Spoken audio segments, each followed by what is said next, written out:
দেড় ঘন্টা অপেক্ষার পরেও বিজেপির প্রতিনিধি দলের সঙ্গে দেখা করলেন না কোচবিহারের জেলা শাসক। বিষয়টিকে ঘিরে প্রবল ক্ষোভ প্রকাশ করেছে বিজেপি নেতৃত্বরা। বুধবার কোচবিহারে জেলা শাসকের দফতর অভিযান ও স্মারকলিপি প্রদানের কর্মসূচি ছিল বিজেপির। সাংসদ ও বিধায়কদের ওপর হামলার প্রতিবাদে এই কর্মসূচির আয়োজন করা হয়। এই মুহূর্তে আমাদের সঙ্গে আমাদের টেলিফোন লাইনে রয়েছে আমাদের প্রতিনিধি দীপজয় বর্মন। দীপজয়, কি আপডেট উঠে আসছে, কি অবস্থা এখন ওখানে?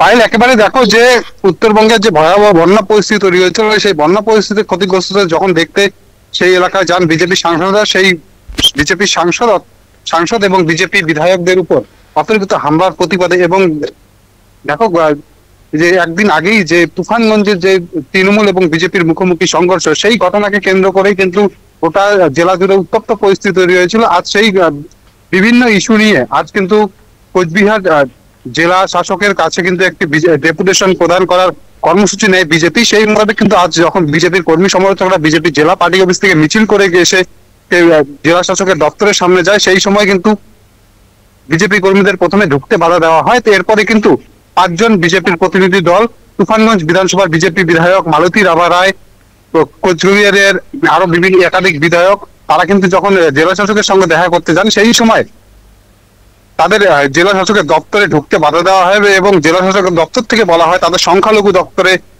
ঘরে গিয়ে দেখা করার জন্য।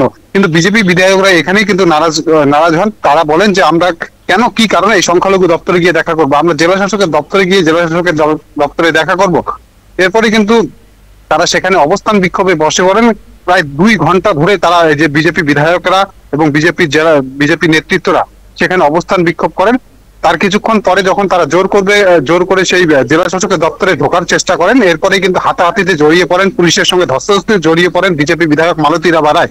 এরপরে কিন্তু তারা সেখান থেকে বেরিয়ে আসেন। তারা বিজেপি বিধায়ক এবং বিজেপি নেতৃত্বরা জানিয়েছেন যে যতদিন পর্যন্ত এই জেলা শাসক কোচবিহারে রয়েছেন, তারা আর কোনোদিন এই জেলা শাসকের সঙ্গে দেখা করতে আসবেন না।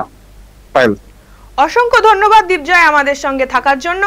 যেমনটা আমাদের প্রতিনিধি জানালেন, সকাল থেকেই কোচবিহার জেলা কার্যালয় থেকে মিছিল করে জেলা শাসকদের দফতরের উদ্দেশ্যে রওনা দেন বিজেপি কর্মীরা। তবে জেলা শাসকদের দফতরের ঠিক সামনে আমতলা মোড়ের কাছে তাদের আটকে দেওয়া হয়।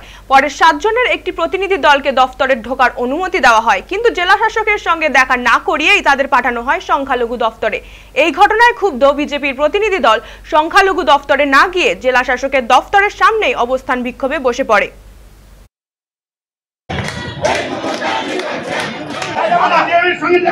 কোচবিহার কি বাংলার একটি জেলা যেখানে মহকুমা জেলা শাসক বসে আছেন, তিনি তৃণমূলের হয়ে কাজ করছেন যে আমাদের সঙ্গে দেখা করবে না, তার চেয়ারটা যাওয়ার ভয় আছে। তার দপ্তরের যারা সমস্ত কর্মীরা আছে তাদের নামিয়ে দিয়েছেন যে ভারতীয় জনতা পার্টির কোনো কার্যকর্তার সঙ্গে তারা দেখা করবেন না, তাদের কোনো স্মারকলিপি নেবেন না, তাদের কোনো দায়বদ্ধতা নেই। এখানে পশ্চিম কুচবিহারে কোনো আইনের শাসন নেই, তৃণমূলের শাসন চলছে। জেলা শাসকও তৃণমূলের কথা শুনেই চলছে। পরবর্তী পদক্ষেপ কি হবে? আমরা আন্দোলন চালিয়ে যাব, আমরা চালিয়ে যাব, জনগণকে নিয়ে আমাদের আন্দোলন চালিয়ে যাব। আমরা থামবো না। আজকে কুচবিহারের মানুষকে আমরা দেখিয়ে দিয়েছি যে ভারতীয় জনতা পার্টি আন্দোলন করতে জানে, তারা আমাদের অন্য জায়গায় নিয়ে গেছে। আমরা সেখানে জেলা শাসকের সঙ্গে আমরা দেখা করতে চেয়েছি, জেলা শাসকের সঙ্গে দেখা করতে পারিনি, আমরা দেখা করিনি।